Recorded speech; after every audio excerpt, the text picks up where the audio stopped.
All right, giving yourself a lead going into tomorrow. Yeah. Just kind of assess how the round went for you. Yeah, it went well. I really stayed patient at the start of the round. Had a couple really nice two-putt pars early on, and disappointing to par five, but I'm really hitting my irons pretty well, and I feel like I'm rolling it well. I didn't make a couple early on, but I still put really good rolls on them, and to make birdie on eight was big, just to see one kind of drop and reassure that I am putting well and I'm hitting my lines. Speed feels good, so yeah, overall really happy with the way it went.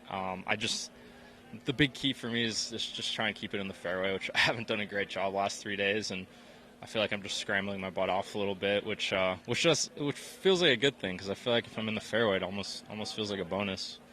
I know earlier in the week you said you didn't feel like you got in contention as much as you wanted to Yeah, throughout the regular season. Just yeah. do you feel like you can learn the most about yourself, about your game, when you put yourself in moments like you will tomorrow?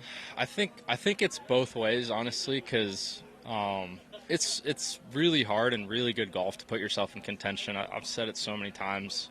The PGA Tour is probably as deep as it's ever been, and these guys are really, really good. So it takes a lot, 4 rounds of really good golf to be in contention, and I just didn't really do that much at the end of the year. I was playing well, but just kind of in that 10 to 25 range, I guess, at the last few events, and yeah, it's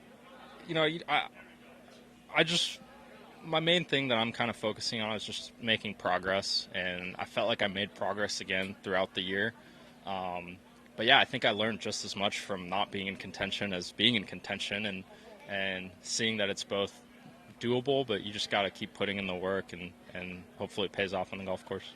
Does a win feel like the natural next progression for you? Yeah, I've really haven't thought about it or even talked about it with any too many people about winning. It's really, again, like I said, just keep making progress, and putting myself in contention. And I've been lucky enough to kind of win at every level, and ultimately that's why we play. The reason I'm teeing it up this week is because I want to win, and I think a lot of people would say the same. I'm just so competitive, and we all hate losing out here, and yeah, there's no question that we want to win, but I think by sticking to this process that has worked so well for me the last few years, even though I haven't won in the last couple of years, I see it all as a really big win for me. You seem to be, I mean, you're always in good spirits, but this week Yeah. being at home, having a Yeah. lot of family and friends, is that just something that you feel like does help you? Yeah, it's been a good week. A lot of good vibes. Girlfriend just got a new car. Parents are up here. I got to spend a little bit of time down in LA with them, and first time in almost all year where I felt like I just was able to relax a little bit, and take in the sights, and hang with family and friends. And my buddy back home just won his first pro tournament on the APT tour, and he was texting me yesterday morning about, we had the exact same tee time. I had it was on Friday. I had a 7:28 tee time, and he had a 9:28 tee time in Texas. So same tee time, and he ended up getting his first dub. So just a lot of good things happening recently, and I think a little bit, no matter what I say, I think subconsciously it's been helpful out on the course. Awesome. All right, thanks, Sahith. Cool. Thank you. Rolling tomorrow.